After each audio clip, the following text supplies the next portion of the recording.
J'ai le plaisir de questionner et dialoguer avec Thierry sur la première partie du Ramsès 2021. Cette première partie qui, je crois, s'appelle Perspective. J'ai juste un petit point de grammaire à préciser. On parle de crise de manière très générale. Vous savez, Raymond Aron disait toujours « Je n'ai pas connu de génération qui n'ait pas eu le sentiment de vivre une crise ». Donc, en fait, Thierry, lui, reprend une autre notion, un autre concept de la vie internationale, qui sont les chocs, les signes noirs, ce que les néoconservateurs appelaient les surprises stratégiques. Là, on a eu une surprise sanitaire. On peut avoir une surprise de type financier avec les prêts immobiliers américains en 2008, en septembre 2008, quand la banque Lehman Brothers va s'effondrer. Les chocs peuvent entraîner des crises, mais pas toujours. Donc voilà, je voulais juste un peu faire attention au maniement du terme crise. Si on regarde le 21e siècle, c'est une seule crise dans le monde occidental. Je ne vois des périodes qui seraient des périodes de normalité, quelquefois 2 ans, mais guère plus. Et c'est un peu ce que fait Thierry pour mettre en perspective cette espèce d'affaires qui plombe tout, l'économie, la politique, les finances, la vie sociale, qu'est la crise de la Covid-19.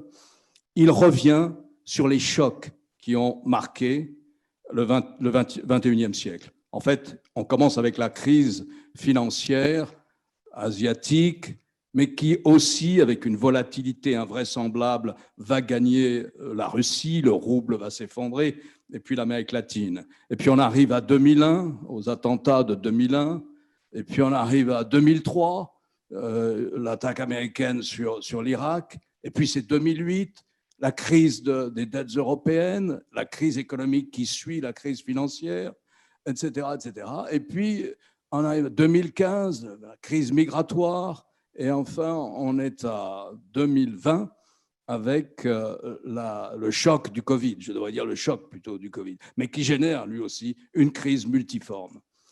Et quand on regarde ce qu'écrit Thierry il procède par comparaison. Au fond, comment juger cette affaire de la pandémie, ce choc de la pandémie et la crise qu'elle génère, et il faut essayer de la juger à l'aune de ce qui s'est passé avant, des autres chocs, les Anglais, je crois, ont une expression, ils parlent de signes noirs. Hein, c'est-à-dire, voilà. Non, en fait, c'est Taleb, qui est libano-français, qui a introduit cette notion de signes noirs. Mais comme on le verra peut-être, et d'ailleurs tu l'as dit toi-même tout à l'heure, les signes noirs n'existent jamais vraiment. C'est-à-dire l'irruption de quelque chose qui était vraiment totalement imprévisible, ça n'existe pas, sauf la découverte de l'énergie nucléaire. Voilà. Et à cette lecture, on se rend compte que nous tirons des leçons des chocs. Et que pour prendre la dernière crise financière, par exemple, on a tiré des leçons. On a renforcé considérablement ce qu'on pourrait appeler la gouvernance pour éviter ce barbarisme qu'est le multilatéralisme, mais on a renforcé la gouvernance en matière de finances, de flux financiers mondiaux. À Bâle, les règles de Bâle, Bâle 3, les règles prudentielles qui s'appliquent aux banques, le contrôle des investisseurs qui sollicitent l'épargne publique, les avertissements du FMI, etc., etc. On a tiré des leçons et on a augmenté, amélioré, musclé la gouvernance financière, pour éviter le terme multilatéral. Là, on a le sentiment, premièrement, que la santé ne faisait pas partie véritablement des questions internationales susceptibles d'avoir un impact systémique, c'est-à-dire de semer des troubles, le chaos et le fracas dans de nombreux pays. Et deuxièmement, qu'elle intervient à un moment de vide total, de désert en matière de gouvernance, c'est-à-dire en matière d'organisation capable d'organiser une coopération internationale d'entre États, pour plusieurs raisons que tu abordes. Mais voilà, et il me semble que de ce premier choc, il y a deux choses. La surprise, aurait-on dû être surprise? Et deuxièmement, elle intervient dans un contexte de misère du multilatéralisme. Merci, merci Alain. D'abord, un commentaire sur ta première remarque concernant la distinction entre choc et crise, parce que c'est en effet un point important. Les crises, c'est tous les jours. C'est tous les jours. La vie quotidienne des États, de leurs rapports, tout le temps, des crises. Bon. Certaines d'entre elles sont beaucoup plus importantes que d'autres. Et ce sont celles qui résultent de chocs de grande ampleur qui généralement affectent un ensemble de pays, sinon la planète tout entière.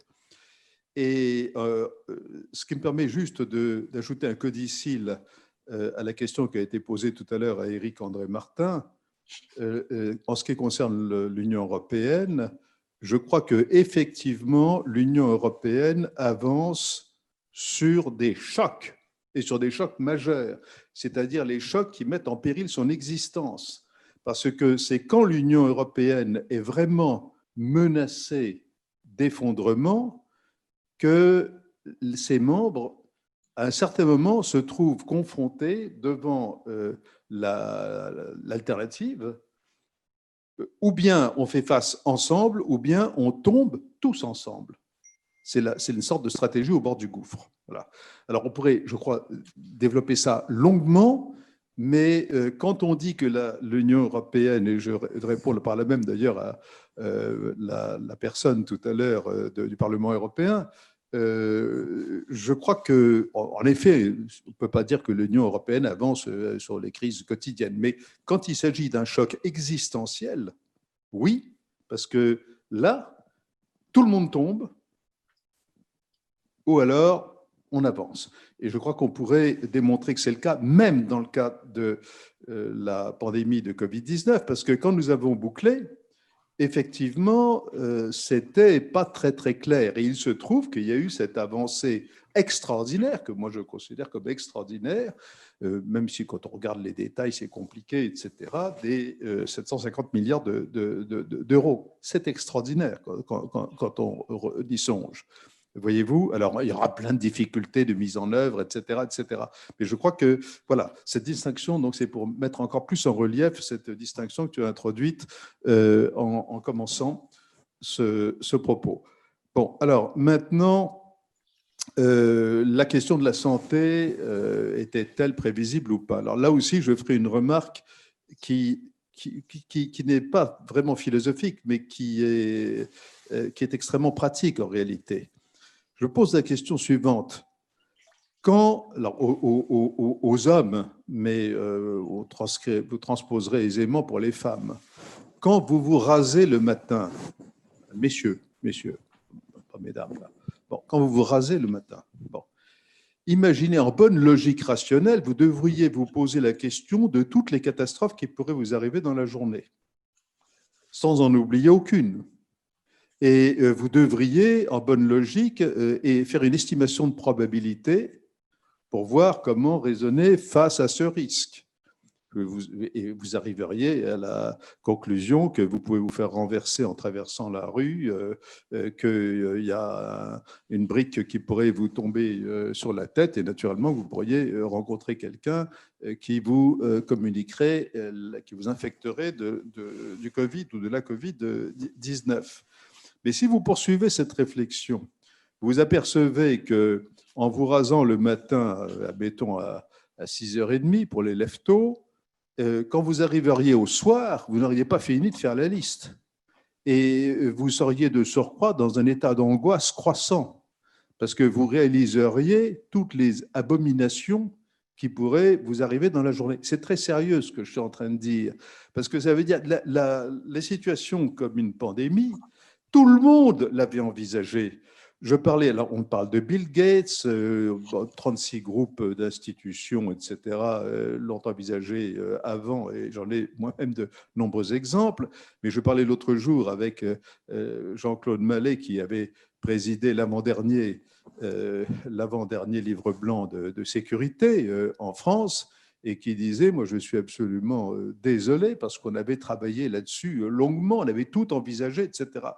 Alors, est-ce que c'est l'incurie? Oui, l'incurie en un certain sens, mais d'un autre côté, les gouvernements, ils sont comme les gens qui se rasent le matin. Ils ne peuvent pas envisager tout le temps toutes les catastrophes qui peuvent arriver quand on est incapable de les dater, car c'est ça le problème. On ne sait pas quand ça arrivera. On parlera peut-être de la pandémie numérique que j'annonce, mais le problème, c'est que c'est un problème psychologique et un problème politique. C'est qu'une catastrophe qui n'est pas avérée, c'est tout à fait différent du point de vue de ses effets d'une catastrophe qui est seulement pensée comme une potentialité. Alors, ça, c'est la généralité. Maintenant, plus rapidement, je dirais que quand on parle du multilatéralisme, je distingue dans mes perspectives 3 niveaux de multilatéralisme. On utilise le même mot pour des réalités extrêmement différentes.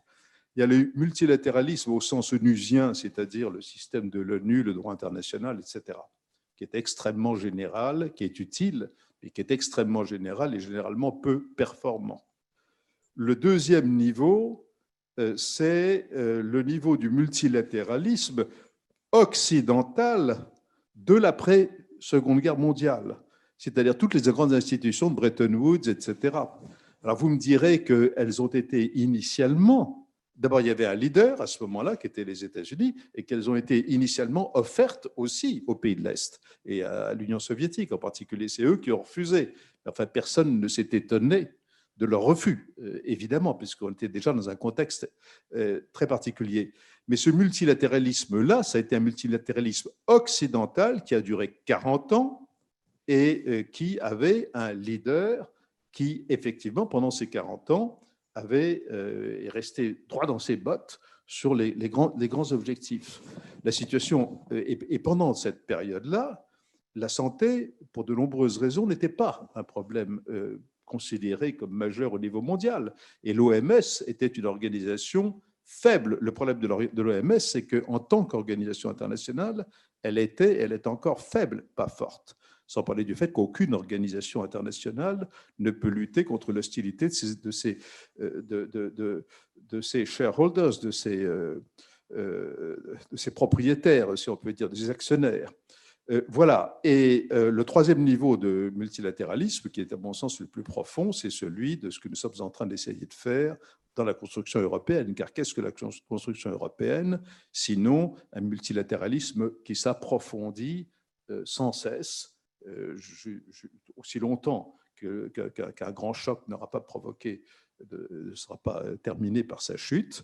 Donc, il faut en tout cas distinguer ces différents niveaux et voir où resituer la question de la santé. Alors, moi, je pense qu'après ce qui est en train de se passer, la santé va effectivement rentrer dans le domaine du grand multilatéralisme, même si le multilatéralisme, par ailleurs, s'affaiblit en raison de conflits sino-américains et de tout ce qui s'ensuit, parce que ça, c'est vraiment de l'intérêt de tout le monde. À quoi ressemblerait une pandémie numérique?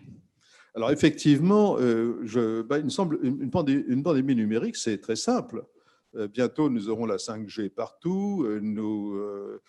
Je citais tout à l'heure, hors séance, les dernières nouvelles que certains ont dû entendre ce matin à la radio, que la Société Générale allait fermer beaucoup de ses succursales. Bientôt, les banques n'auront plus de succursales. Tout sera complètement dématérialisé. Les voitures n'auront plus de conducteurs et les avions voleront sans doute sans pilote et peut-être d'ailleurs sans pétrole non plus. Une pandémie numérique, ça se manifesterait un jour quand nous apprendrions que 100 avions se sont écrasés en même temps, qu'une centrale nucléaire en même temps commencerait à s'affoler, que les voitures tomberaient dans les rivières, ou ça deviendrait des autotamponneuses, que nous n'aurions plus accès à nos comptes en banque, etc., etc. Eh bien, là, je vous demande à quoi on serait quand même un petit peu malheureux, parce que quand la pandémie actuelle, qui est, n'oublions pas, faible, enfin cette pandémie, on a de la chance, en un certain sens, puisque nous avons une maladie qui est très contagieuse, et plus encore dans sa modalité actuelle, après les mutations diverses, mais qui est extrêmement peu létale. Bon. Et vous imaginez une pandémie qui serait à la fois contagieuse et létale. Ce serait, bon. Mais là, on a eu quand même justement les ressources du numérique. D'ailleurs, tout le monde, nous compris, IFRI compris, avons découvert les vertus de Zoom, de Teams, etc. Toutes ces choses-là, très peu de gens sans doute les connaissaient.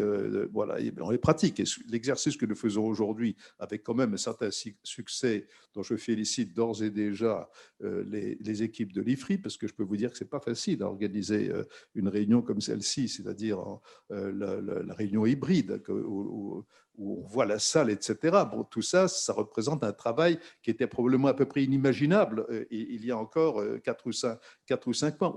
On a appris tout ça. Mais vous imaginez une crise majeure, même une pandémie de santé majeure ou une pandémie numérique, où on n'aurait plus du tout les moyens de communiquer. C'est ça. Eh bien, je dis ça, je ne suis pas Bill Gates, mais Bill Gates ou pas, personne ne fera attention à ce que je suis en train de dire, jusqu'au jour où ça arrivera et on découvrira dans les archives qu'il y a un certain nombre de gens qui ont envisagé la chose. Et moi, je pense que ça arrivera en effet. Espérons-le sous une forme pas trop agressive la première fois. La deuxième réflexion que je voudrais... Pardon Alain, c'est comme le 11 septembre, c'est exactement pareil. Le 11 septembre, le scénario même des avions pénétrant, se percutant les tours du 11 septembre avait été envisagé. Tom Clancy. Pas seulement lui, mais même dans l'administration américaine, ce scénario avait été évoqué.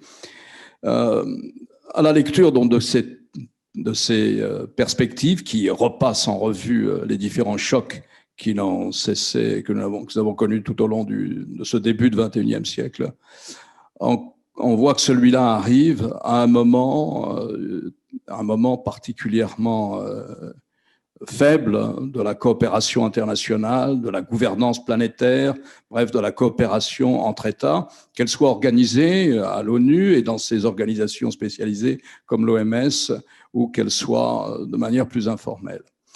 Moi, je voudrais te demander, pourquoi il y a une faille comme ça du multilatéralisme? Et il me semble qu'il y a une cause très idéologique. On a compté, à partir de 1990, de la fin de la guerre froide, sur un affaiblissement ou un assouplissement du concept de souveraineté nationale, qui aurait dû permettre plus de coopération, en principe internationale, et donc une gouvernance mondiale plus efficace. Là, on est à un moment où on se demande comment le multilatéralisme, institutionnel ou non, peut-il fonctionner avec 3 hommes, Trump, Xi Jinping et Poutine, qui ont en général une conception fondamentaliste de la souveraineté nationale. C'est-à-dire que, au contraire, comme tu le dis, il n'y a même pas eu un effort de coopération internationale face au Covid, au niveau mondial, au niveau onusien, ce niveau de multilatéralisme que tu situes. Il y a eu, au contraire, une exploitation de la crise du Covid à des fins politiques et idéologiques. Il y a eu au contraire une rivalité. Tu écris, ce n'est même pas qu'ils souhaitaient maintenir une manière de statu quo, de relations normales entre eux. Non, ils ont profité de la crise, les uns et les autres, enfin particulièrement le Chinois et l'Américain, pour en faire un instrument de bataille idéologique. Comment le multilatéralisme peut-il fonctionner lorsqu'on a une conception aussi absolutiste de la souveraineté nationale telle qu'on l'a à Pékin ou bien à Moscou et à Washington? Mais ça, on savait à quoi s'en tenir puisqu'il l'avait dit depuis le début. Il a dit « Je pense que la scène internationale va bien lorsque chaque État défend farouchement et sans rien céder ses intérêts nationaux. » C'était le premier discours de Trump à l'Assemblée générale de l'ONU d'automne. Alors, évidemment, tu poses là une question à la fois fondamentale et très difficile. Je voudrais faire une remarque préliminaire. Cette remarque préliminaire, c'est qu'est-ce que l'intérêt national? Nous avons à l'IFRI, Thomas Gomard et moi, en 2017, mené un travail d'1 an qui a abouti à un livre d'ailleurs pour réhabiliter la notion d'intérêt national. Mais l'un de nos objectifs, c'était de montrer que la notion d'intérêt national n'est pas nécessairement le nationalisme au sens étroit. On peut avoir une conception étroite ou une conception large de l'intérêt national. Par exemple, du temps de la guerre froide, les États-Unis avaient une conception large de l'intérêt national, mais c'était l'intérêt national. C'est-à-dire que pour les États-Unis, l'Alliance atlantique c'était leur intérêt, mais ça, dans le cadre d'une conception large. Ce qui caractérise, je crois, la phase actuelle, c'est un nombre important d'États, pas seulement les plus grands, d'ailleurs, y compris les États moyens comme la Turquie dont on parlait tout à l'heure, mais aussi bien d'autres États plus modestes, ont de plus en plus une conception étroite de l'intérêt national. Si l'on accepte l'idée que l'interdépendance est vouée quand même à se maintenir, même si l'idéologie de la mondialisation se rétrécit, la mondialisation ne va pas disparaître du jour au lendemain. C'est-à-dire que les liens d'interdépendance sont tellement grands que leur disparition ne pourrait être que catastrophique, leur disparition brutale pour tout le monde. Donc, la gestion de l'interdépendance, qu'on appelle le multilatéralisme, la gouvernance, etc., c'est une nécessité absolue. Donc, la première question à se poser, c'est est-ce que la gestion de l'interdépendance est possible dans les années qui viennent si les principaux États se limitent à des conceptions étroites ou de plus en plus étroites de leurs intérêts nationaux. Bon, je pense qu'il est trop tôt pour répondre à cette question, parce qu'il ne faut jamais oublier, à mon sens en tout cas, que la politique internationale, ça a toujours été, ça restera toujours des rapports de force. Bon. Il faut être totalement naïf pour s'imaginer que tous les États sont égaux parce que le droit international, ceci ou cela. Le droit international a son importance, que je ne méprise d'aucune manière, mais la réalité fondamentale, ce sont les rapports de force. Et donc, nous sommes dans une période où chacun se positionne face à une situation qui n'est pas encore justement gelée. Bon. Et comme les États-Unis ont choisi avec Trump de porter le fer directement sur la Chine, de toute façon, on allait bien sûr vers des affrontements plus ou moins feutrés, etc. C'était commencé. Mais là, il a choisi l'affrontement direct, et il a choisi d'ailleurs de balancer par-dessus bord le droit international, bien sûr, mais également tous les usages en matière de politique, et les usages, les rites, et je dirais même le protocole, la manière de parler, etc. Tout ça, c'est important parce que ce sont des facteurs de lissage, justement, d'adoucissement dans les relations. Alors, comme on est dans une période effectivement un peu obésienne des relations internationales, on a un petit peu de mal à imaginer ce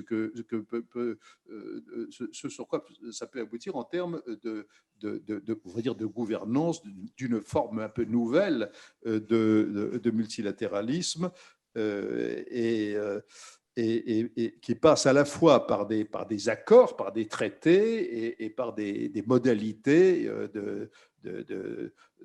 d'exercice de la fonction diplomatique. Il faut quand même revenir absolument aux fondamentaux. Et je pense qu'on y arrivera. La question, c'est de savoir dans quel état on sera quand on y arrivera. Voilà. Alors, l'une des possibilités, et je crois que l'une des possibilités qui est très sérieuse, est la suivante. Il y a 3 ou 4 ans, à l'ouverture d'une édition de la World Policy Conference, j'avais évoqué dans mon discours introductif la possibilité de la fragmentation du monde en zones d'influence. Bon. Il y a un certain nombre de personnalités présentes à cette édition s'étaient étonnées, me disant qu'elles ne voyaient pas du tout les prémices d'une telle évolution. Nous y sommes peut-être. Et une personnalité importante de l'establishment français, je ne le citerai pas parce que c'est dans le cadre d'une réunion off the record, a mentionné cette possibilité très récemment, qui est totalement nouvelle dans le vocabulaire des spécialistes des relations internationales. Car en effet, si ce que nous appelons le multilatéralisme, si ce que nous appelons couramment la gouvernance disparaît complètement, quelle sera l'alternative? L'alternative, c'est que chacune des puissances, et là vraiment, pour employer le mot de puissance, essaiera de consolider son environnement immédiat, et on retournera par conséquent dans les politiques de zone d'influence. On en voit déjà les prémices. Quand vous voyez, par exemple, les positionnements de l'Inde, de l'Australie, enfin, de toutes sortes de pays par rapport à la Chine, par rapport aux États-Unis, etc., c'est ce qui est en train de se passer. Et pour terminer de répondre, c'est à la fois trop long et trop court à une question pareille, je voudrais souligner, c'est aussi un de mes dadas, que l'Union européenne est de ce point de vue-là très importante, non seulement pour nous-mêmes, membres de l'Union européenne, mais pour le reste du monde, parce qu'une Union européenne qui réussit peut apparaître comme un pôle de puissance en son genre, hein, même si ce n'est pas Mars, enfin Mars par opposition à Vénus, comme le disait Kagan, mais un pôle en tout cas d'attraction, de soft power, qui peut avoir une influence extrêmement forte pour calmer l'aspect obésien des relations internationales. Voilà ce que, d'une manière encore une fois un peu trop courte et à la fois trop longue et trop courte, je pourrais répondre à cette immense question. De ce point de vue, moi aussi, je partage ton opinion sur la négociation des 27 sur le plan de relance, où la répartition des compromis, me semble-t-il, a été admirable, quasiment un modèle entre les frugaux, les non-frugaux, le sud, le nord, etc. Bien entendu, le tir d'artillerie est préparatif, c'était l'accord franco-allemand. Et ensuite, je pense aussi que c'est un modèle même de prise de décision où chacun comprend que le compromis sur sa position souveraine, au fond, est la condition de la réussite des 27. Et de ce point de vue-là, comme aussi nos interlocuteurs avant nous, je pense que ça a été un grand moment européen. Je ne sais pas si on a encore le temps d'une question ou deux. Voilà. 10 minutes. Alors, 20 minutes de questions. Évidemment, c'est à un niveau très général, forcément, mais quand on parle de cette question, gouvernance mondiale, souveraineté, enfin, ces deux grands concepts qui, naturellement, parcourent plutôt qu'ils ne structurent les relations internationales, on arrive à cette notion d'interdépendance. Il y a une phrase qui m'a étonné, surpris, énervé pendant toute la crise de la Covid, en mars ou en avril, on dit voilà, c'est le virus de la mondialisation. Comme si on n'avait pas connu, tu cites au lendemain de la guerre de 14, je crois que ça commence en 1917, la grippe, oui, etc. Comme si le Moyen-Âge, etc. Comme si les virus avaient attendu la mondialisation pour se répandre. Mais ce cheminement, ce faisant, arrive dans la vulgate médiatique cette idée qu'on va sortir de la mondialisation et que, alors, il y a des domaines où on s'est rendu compte que l'interdépendance était intolérable en matière médicale, en matière de masques, en matière de tests, etc., et qu'il fallait revoir les chaînes de valeur. Aux États-Unis, ça a pris, ce qui est typiquement américain, un aspect absolument extrême. Avec Trump, quand on lui demande quand certains membres de son administration disent le découplage des économies américaines et chinoises est impossible, n'est pas souhaitable, notamment pour l'emploi aux États-Unis, il répond si, mon objectif est le découplage. Et naturellement, Biden a suivi, et il n'a pas été aussi loin que Trump, mais enfin, il a annoncé lui aussi un certain nombre de mesures pour faire revenir un maximum d'entreprises américaines aux États-Unis. Ça, c'est ce qu'on lit dans la page politique des journaux. Et quand on passe dans le Wall Street Journal ou dans le New York Times, à la page financière, les marchés, les entreprises, etc., on voit tout le contraire. Ces 3 dernières semaines, il y a eu des introductions en bourse énormes, ou soit préparées, soit actuelles, à Hong Kong, la semaine dernière, pour le grand groupe Ant, qui appartient, je crois, à Jack Ma, à Shenzhen et à Shanghai. Et sur ces 3 grandes introductions en bourse, quelquefois il s'agissait d'actions qui étaient proposées, d'actions d'entreprises chinoises, de prendre des actions, d'acheter des actions des entreprises chinoises, voire des emprunts obligataires lancés par des entreprises chinoises. Ensemble, toutes les grandes banques de Wall Street, tous les grands investisseurs, les gestionnaires d'épargne américains étaient les premiers pour souscrire et pour investir dans l'économie chinoise de demain. Donc voilà, ma question situe un grand niveau de généralité, mais il y a eu, partant de cette phrase, c'est le virus de la mondialisation, ce qui me paraît honnêtement absurde. On arrive à tout un discours où on nous annonce la démondialisation, ce qui me paraît aussi relever d'une illusion dangereuse. Merci Alain. Je vais répondre à ça. Pendant cela, je te passe 3 petits papiers qui sont des questions posées par des voix un peu anciennes, puisque ce sont des petits bouts de papier, mais ça vient quand même ça vient quand même de là-haut, ou de quelque part, et même d'ailleurs peut-être enfin, au moins de Londres, voire du Mexique, je ne sais pas, je te les passe. Alors, tout d'abord, bon, la réponse rapide, c'est que bien entendu, parler de la fin de la mondialisation est absurde, sauf si il y avait une véritable guerre entre les États-Unis et la Chine. C'est d'ailleurs la fin de la première mondialisation, eh bien, elle s'est faite justement par la Première Guerre mondiale. La Première Guerre mondiale, voilà. Alors, je n'insiste pas sur ce schéma-là, on pourrait en discuter d'ailleurs, mais je le laisse de côté. Alors, aujourd'hui, naturellement, il y a des effets de manche et tout se durcit. Et je suis effectivement assez préoccupé de voir l'évolution interne, d'ailleurs aussi, et de la Chine et des États-Unis. On va en dire un mot.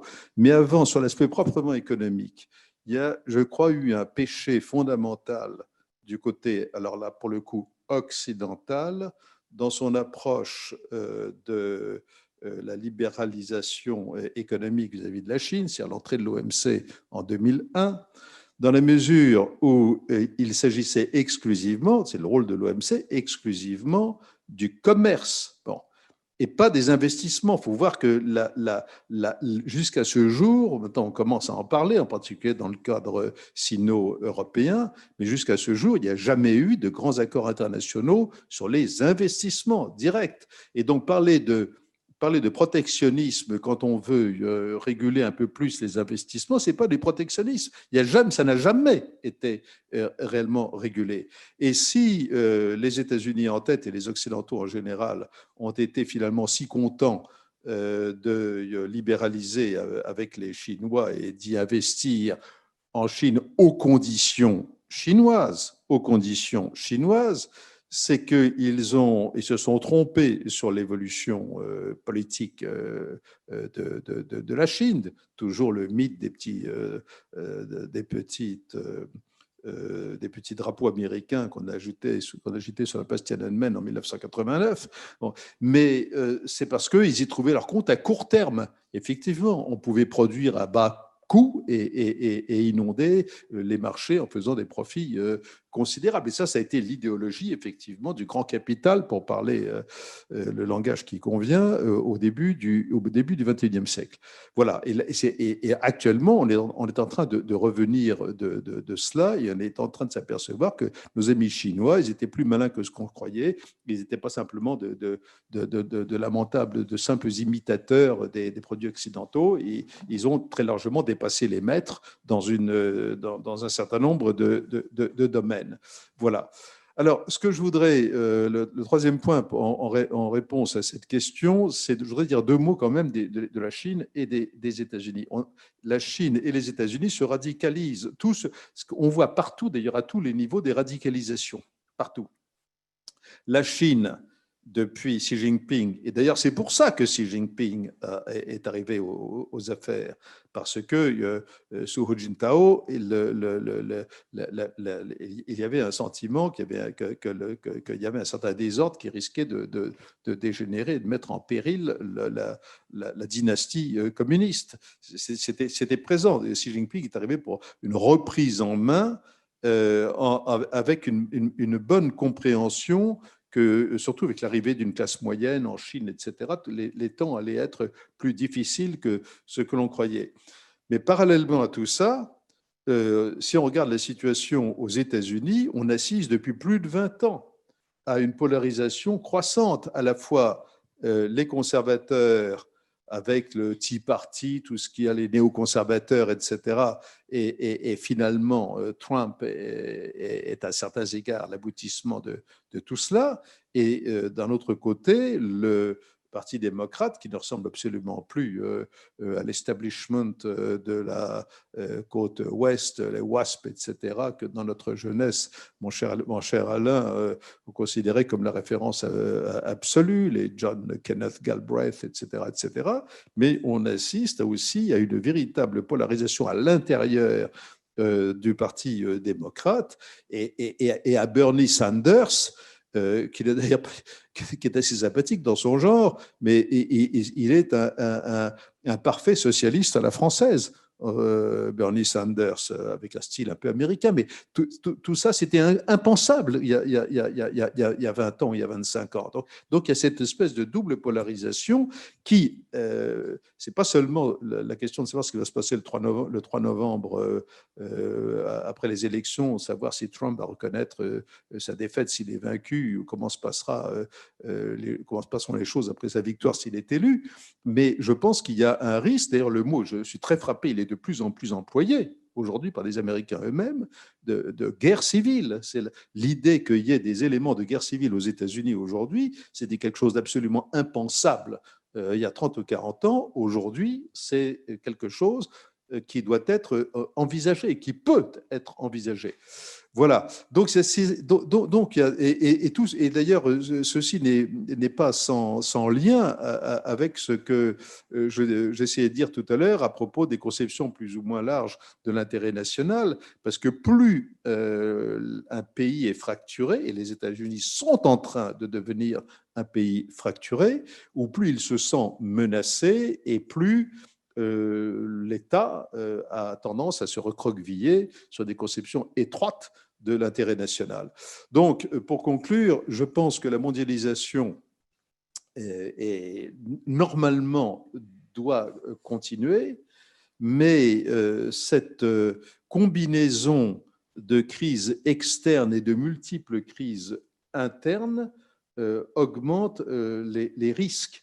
Et pour revenir à l'Europe, puisque nous sommes européens, la plupart de ceux qui sont ici et qui nous écoutent, ça doit être aussi, et je crois que c'est un peu perçu comme cela, une raison supplémentaire pour laquelle nous devons travailler sans relâche à la consolidation de cette union.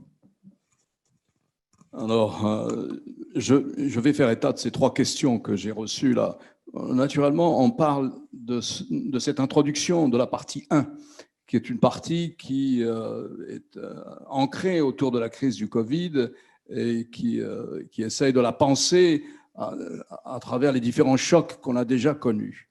Mais des interlocuteurs nous font le reproche de ne pas assez aborder les questions régionales, et notamment d'être relativement discret sur l'Amérique latine. Je dois dire que je ne connais strictement rien à l'Amérique latine, donc je suis bien à même de poser une question sur l'Amérique latine et sur l'Iran. Alors là, bon, on pourrait parler notamment de l'Amérique latine, mais l'Amérique latine vue par l'administration Trump ou l'Amérique centrale vue par l'administration Trump, je ne sais pas.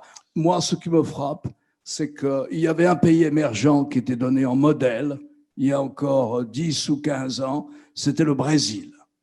Et il avait sorti des millions de Brésiliens de la pauvreté, consolidé une classe moyenne, etc., etc. Et puis on voit que ce n'était pas si simple que ça ne se résumait pas à ça, le Brésil, et qu'il c'est un pays qui a des difficultés aussi et qui a élu un président qui reste extraordinairement populaire, mais qui, semble-t-il, a été l'un des plus mauvais gestionnaires de la crise du Covid. Alors, c'est très amusant que le hasard des questions fasse qu'on se trouve avec une question sur le Brésil, enfin sur l'Amérique latine, mais en effet le Brésil, quoique la personne qui l'a posée, si je suis bien informé par les cieux, s'appelle Andrés Rosenthal, et c'est un éminent diplomate mexicain, que je salue s'il m'écoute. Mais enfin, c'est l'Amérique latine et l'Iran. Alors pourquoi est-ce que je dis que c'est extraordinaire qu'on parle à la fois de l'Amérique latine et de l'Iran enfin, j'ai presque envie de dire du Brésil comme puissance principale, on va dire, de l'Amérique latine et de l'Iran. Parce que dans les années 70, je me souviens très bien que certains d'entre nous se souviennent peut-être du Hudson Institute, qui existe toujours d'ailleurs, mais il était, dans les années 70, il était particulièrement connu, et en particulier à cause de cet énorme personnage, dans tous les sens du terme, qui avait prévu une guerre thermonucléaire. Voilà. Alors, ce Hudson Institute, dans les années 70, avait produit un rapport qui avait beaucoup retenu l'attention. Ça montre là aussi que les prévisions, c'est toujours un petit peu difficile. Mais les prévisions, c'était qu'à la fin du siècle, donc la fin du XXe siècle, les deux, parmi les principales puissances de la planète, il y aurait le Brésil et l'Iran. Voilà, c'est bien vu. Voilà. Alors, en ce qui concerne le Brésil, il y a cette phrase qui est attribuée tantôt à Clemenceau, tantôt au général de Gaulle: le Brésil plein d'avenir et qui le restera longtemps. C'est-à-dire qu'il restera longtemps plein d'avenir, on a bien compris. Voilà. Et effectivement, le Brésil retombe constamment dans les mêmes crises. Bon.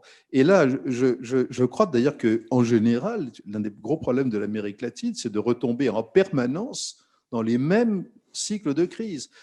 On a cru à un certain moment, à l'époque de Lula d'ailleurs, qu'il y a eu un moment où rappelez-vous, Lula, donc le Brésil et l'Iran, justement, on retombe encore par hasard sur ce couple, avait prétendu résoudre le Brésil et la Turquie avaient prétendu ensemble pouvoir servir de médiateur pour résoudre la crise en Iran. Bon, alors je répondrai à mon ami Andrés Rosenthal et je lui demanderai de me pardonner d'être aussi franc.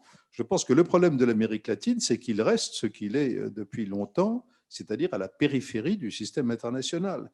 Et quand on parle, alors ça ne veut pas dire qu'ils ne soient pas des pays importants, il y a des relations commerciales très importantes, en particulier avec le Brésil, avec le Mexique, ce sont des pays qui ont énormément de potentiel, le Mexique en particulier, etc. Mais du point de vue du système international dans son ensemble, c'est une région qui est marginale et qui n'est pas, et pas encore, d'ailleurs, heureusement pour elle, un enjeu, une proie encore pour la Chine, où il n'y a pas encore le fer n'a pas encore été porté en Amérique latine par la Chine. Ça viendra peut-être. Mais de ce point de vue-là, par exemple, l'Afrique est effectivement beaucoup plus proche du centre des relations internationales parce qu'il y a des enjeux considérables, ou naturellement le Moyen-Orient. Donc je pense que si effectivement on parle peu de l'Amérique latine, c'est à cause de cela. Pour le moment, l'Amérique latine reste encore globalement, d'un point de vue global, à la périphérie du système international. Bon. En ce qui concerne alors l'Iran plus spécifiquement, je dois dire, c'est très difficile d'imaginer comment l'Iran peut évoluer dans les années qui viennent. Bon, je suis frappé depuis 1979, allant aux États-Unis très fréquemment, surtout dans les années 80, etc. Je voyais des experts américains de l'Iran, qui d'ailleurs étaient souvent iraniens d'origine, ce qui probablement biaisait leur jugement, mais qui chaque année me disaient le régime va tomber dans les 5 ans. J'ai tout le temps entendu ça depuis 1980. Le régime iranien va tomber dans les 5 ans. Nous sommes 40 ans après. Et on voit que malgré toutes les pressions auxquelles ce régime se trouve soumis aujourd'hui, il est toujours là. Et d'ailleurs, je me demande qui pourrait aujourd'hui prendre le pouvoir en Iran si le régime en question tombait. Est-ce que l'armée iranienne pourrait prendre, enfin, je n'en sais rien. Je pose la question parce que est-ce que ça déboucherait sur une guerre civile? Est-ce qu'on aurait des scénarios comme ceux qu'on voit partout ailleurs au Moyen-Orient? Enfin, personnellement, je regrette très profondément que l'accord nucléaire avec l'Iran n'ait pas été respecté, car je pense qu'il y avait effectivement une chance sérieuse d'évoluer vers une certaine forme de normalisation. Il aurait fallu ensuite élargir, y aller très progressivement, élargir les négociations, etc. Mais c'était une voie possible. En tout cas, je ne crois pas que l'Iran sera... je répète, je dis bien ce que je dis, je ne crois pas que l'Iran sera une des principales puissances de la planète en l'an 2000. L'Iran, je ne me risquerais pas à aucun pronostic, bien qu'ayant habité l'Iran. J'étais au bureau de l'agence France-Presse en 1979. J'ai beaucoup été dans ce pays depuis, mais pas ces dernières années pour des problèmes de visa. C'est quand même très opaque. Ça me fait plutôt penser à essayer de comprendre ce qui se passe à l'intérieur du Parti communiste chinois. Il y a sans doute plus de débats qu'on imagine autour de Xi Jinping. Il doit y avoir les mêmes débats au sein des différents centres de pouvoir à Téhéran. C'est en plus compliqué à... mais la comparaison avec la Chine n'est pas inintéressante. Ça n'a pas la même mesure, etc. Mais la comparaison de régime à régime n'est pas inintéressante avec la Chine. Alors, si tu permets qu'on reste un instant sur ce sujet-là, moi, ça fait des années dans mes perspectives successives de Ramsès que j'essaie d'attirer l'attention sur le fait que l'Iran historiquement, était considéré, il n'y a pas tellement longtemps encore, comme un pays asiatique. René Grousset, qui était l'un des grands historiens de l'Asie au siècle dernier, dans le second XXe siècle, considérait que traitait l'Iran comme un pays d'Asie, et l'Iran a toujours eu une orientation vers la Chine. Et nous avons largement contribué à pousser l'Iran vers la Chine. Et d'une manière générale, d'ailleurs, la Chine a l'ambition incontestablement de devenir une puissance moyen-orientale. Et l'Iran, de ce point de vue-là, sera un objectif majeur. Mais c'est un bon exemple, l'Iran et la Chine, parce que c'est un bon exemple d'iranologie. En principe, il aurait dû y avoir la signature d'un grand traité, qu'ils appellent eux-mêmes stratégique d'ailleurs, entre la Chine et l'Iran. Ça a été négocié pendant tout le printemps, finalisé à l'été, au début de l'été. Et grosso modo, les termes sont les suivants. Pendant 25 ans, on fixe un prix du pétrole très décoté. J'imagine les Iraniens face aux négociateurs chinois, ils ne sont pas en position avantageuse. Donc, OK, très décoté. En contrepartie, on s'engage à tant de milliards d'investissements, nous, dans les infrastructures en Iran. Et même, on se met d'accord sur un système de troc pour pas tomber, pour pas trop utiliser le dollar, etc. Donc, c'est un accord énorme qui a aussi des clauses militaires et un chapitre de coopération militaire avancée. Pourquoi n'a-t-il jamais été ratifié? Est-ce que cette décision, ces hésitations viennent de Pékin? Pourquoi? Est-ce qu'ils viennent de Téhéran? Pourquoi? C'est ça l'Iran. On peut faire plein de papiers en disant la Chine se rapproche de l'Iran, la Chine veut faire de l'Iran une de ses bases, et on comprend pourquoi historiquement et géographiquement, de ses routes de la soie. Il n'empêche, on ne parle plus de ce fameux accord et personne n'est incapable de dire s'il a été oui ou non signé et quand il va entrer en vigueur. C'est ça l'Iran aussi. C'est compliqué, c'est très opaque. C'est un des systèmes les plus opaques, me semble-t-il. Bon, il faut peut-être consacrer les quelques minutes qui restent à des questions. Voilà. Alors, il y a une personne qui veut poser 2 questions, mais qui ne souhaite pas apparaître sur l'écran Zoom. Non. On abandonne. C'est qui? On abandonne. Bon. Il a été censuré pour raison de... Bon, alors, je crois que Philippe, là. Une brève question. Donnez-nous quand même quelques raisons d'espérer. Il y en a des raisons d'espérer, il n'y a que ça. Donnez-nous quand même. Non, mais les raisons d'espérer, elles sont extrêmement nombreuses parce que je crois que d'abord la Chine, on la diabolise aujourd'hui, non sans raison. Hein, je ne sous-estime absolument pas le problème des Ouïghours et les problèmes politiques à Hong Kong, à Taïwan, etc., etc. Mais la Chine, il ne faut pas sous-estimer non plus son extraordinaire réussite économique et dans une large mesure aussi sociale, compte tenu il faut voir d'où elle vient, pendant ces 40 dernières années. Et le gouvernement chinois est un gouvernement qui est très largement rationnel. Bon. Et là, donc, je ne crois absolument pas que les Chinois aient a priori envie d'aller vers une trajectoire de guerre. Bon, en ce qui concerne les États-Unis, je suis inquiet par l'évolution interne des États-Unis, mais je ne crois pas un seul instant non plus que les États-Unis aient un intérêt fondamental à aller vers une confrontation, et quelles que soient les paroles de Trump, auxquelles Xi Jinping en réalité répond, je ne crois absolument pas que ce soit l'intérêt des États-Unis et que les États-Unis eux-mêmes perçoivent leur intérêt comme allant vers un découplage intégral. Donc, c'est pour ça que derrière cette espèce de folie ambiante, j'ai l'espoir que les principes, disons, séculaires et multiséculaires de la diplomatie aient des chances de fonctionner. Et puis, mon espoir majeur, je le répète tout le temps, c'est l'Union européenne. Je crois que l'Union européenne, après la chute de l'Union soviétique, ce qui est extraordinaire, c'est que l'Union européenne ait survécu. Parce que face à la nécessité, au choix qui a été fait de cette expansion ultra rapide à des pays qui n'étaient absolument pas prêts à rentrer et que nous n'étions absolument pas prêts à absorber, ça s'est finalement assez remarquablement passé.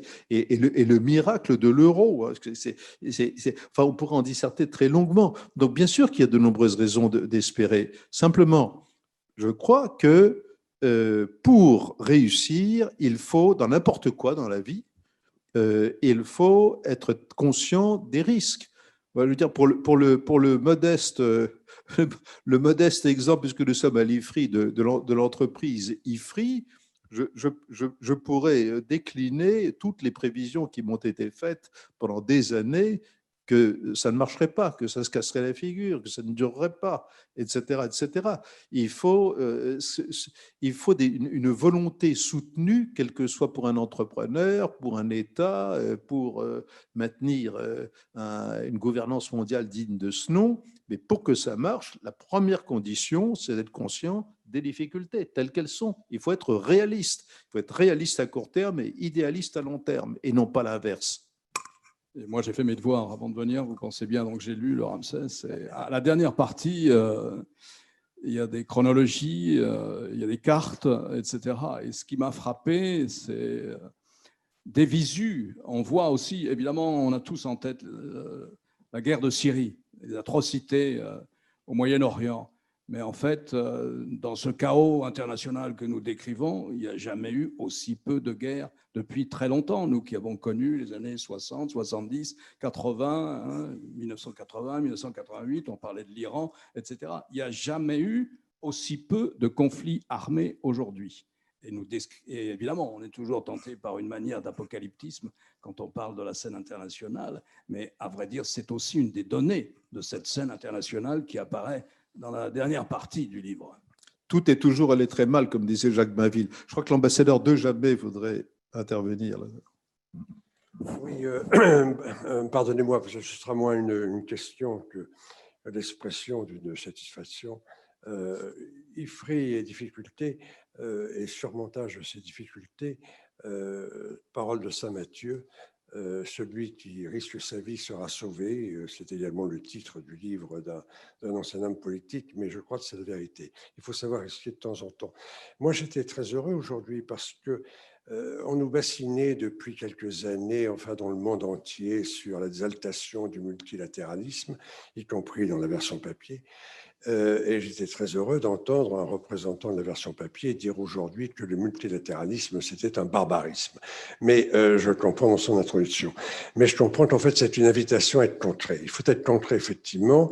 Il faut savoir décliner. La souveraineté nationale, ça se décline. Ça se décline également en souveraineté sur les ressources naturelles. Et ça, c'est l'exemple du Brésil. Le Brésil de Lula et de Celso Amorim tenait essentiellement à la souveraineté sur les ressources naturelles, c'est-à-dire on fait ce que l'on veut de l'Amazone, c'est notre affaire. Voilà, il faut être tout à fait concret. Mais je crois qu'il y a eu quand même des exemples d'exercices concrets qui tempère un tout petit peu la vision un peu apocalyptique que certains ont actuellement des relations internationales et du grand basculement, avec un point d'interrogation. En fait, on apprend de Dorothée Schmidt, et j'en remercie, que quand même la diplomatie américaine a dû jouer un certain rôle actuellement vis-à-vis de la Turquie. Je crois également qu'elle a dû jouer un certain rôle dans ce qui s'est passé au Moyen-Orient entre Israël et les Émirats arabes unis. Ça aboutit au fait qu'un pays européen, la Serbie, déplace son ambassade à Jérusalem. Enfin, tout cela signifie qu'il y a quand même une certaine activité américaine. Ce n'est pas uniquement le repli rigoureux, systématique sur soi. Voilà, c'est pour ça que je crois que... Alors, la seule question, ce serait de savoir si on peut imaginer un grand basculement si la politique étrangère américaine, quel que soit le président ou la présidente éventuellement américaine, change. Est-ce qu'il y aura véritablement un basculement de la politique étrangère américaine? On peut penser que ce ne sera pas totalement le cas. Et puis le pire n'est pas toujours sûr. On a évoqué les crises éventuelles de l'OTAN avec l'attitude de la Turquie, mais il faut se rappeler quand même que la Turquie a débarqué à Chypre, a créé un État qu'elle est le seul à reconnaître, et qu'apparemment, ça n'a pas mis fin à l'OTAN. On peut se rappeler qu'à un moment donné, l'épouse d'un président de la République, d'un grand pays, proférait, enfin, exprimer son indignation quasiment quotidienne vis-à-vis de la Turquie, plaider pour les Kurdes, et ça n'a pas empêché le président de ce pays d'aller à Sainte-Sophie, etc., de dire des mots très aimables sur la Turquie. Donc, le pire n'est pas toujours sûr. Il faut être concret. Il faut indéniablement voir le dessous des cartes. Moi, j'aimerais beaucoup que un grand journal du soir ou l'IFRI essaie de savoir véritablement ce qui est écrit dans les memoranda of understanding que la Chine fait signer aux pays qui adhèrent aux routes de la soie. Je n'ai jamais vu une double page dans un journal sur le détail de ces memoranda of understanding. Et je pense qu'il y a beaucoup de choses. Il faut être très concret. La souveraineté nationale, ce n'est pas uniquement quelque chose à opposer à la souveraineté européenne, qui est un oxymore complètement inutile, évidemment. C'est la souveraineté aussi sur les ressources naturelles. Et si vous regardez le détail des discours qui sont tenus à l'Assemblée générale des Nations unies actuellement, je crois que vous verrez quand même pas mal de références à cette souveraineté sur les ressources naturelles, qui évidemment n'est pas tout à fait alignée sur les résultats de la COP de Paris, COP 21, dont M. Fabius disait que les engagements ils seraient obligatoires, mais précisés pour ceux qui le veulent bien. Et vous savez parfaitement que la COP chilienne de l'an dernier, pays d'Amérique latine, tenue à Madrid, n'a débouché sur aucun résultat. Donc, soyons concrets, mais ne soyons pas totalement pessimistes. Écoutons aussi l'IFRI et Mme de Dorothée-Schmidt. Merci. Je crois que... Est-ce qu'on a le temps d'une question? Ça, c'est là. Il faut nous dire ce qu'on peut faire. Non, mais merci. Non, mais je crois que la question, c'est on a encore le temps d'une. La réponse est oui. Madame. Merci beaucoup. Je vais enlever le masque pour parler, si vous m'y autorisez. Deux choses. La première, vous avez fait à juste titre un distinguo entre le concept d'investissement et le concept de commerce. Et c'est très important s'agissant de la Chine, parce que cette fameuse route de la soie, les Chinois n'investissent pas, ils prêtent pour financer des infrastructures. Et quand les pays récipiendaires sont incapables de rembourser, eh bien, ils saisissent ces infrastructures. Donc je crois que c'est pas du tout. Et on parle à tort des investissements chinois, ça ne sont pas des investissements. Voilà, ça c'était le commentaire, je dirais.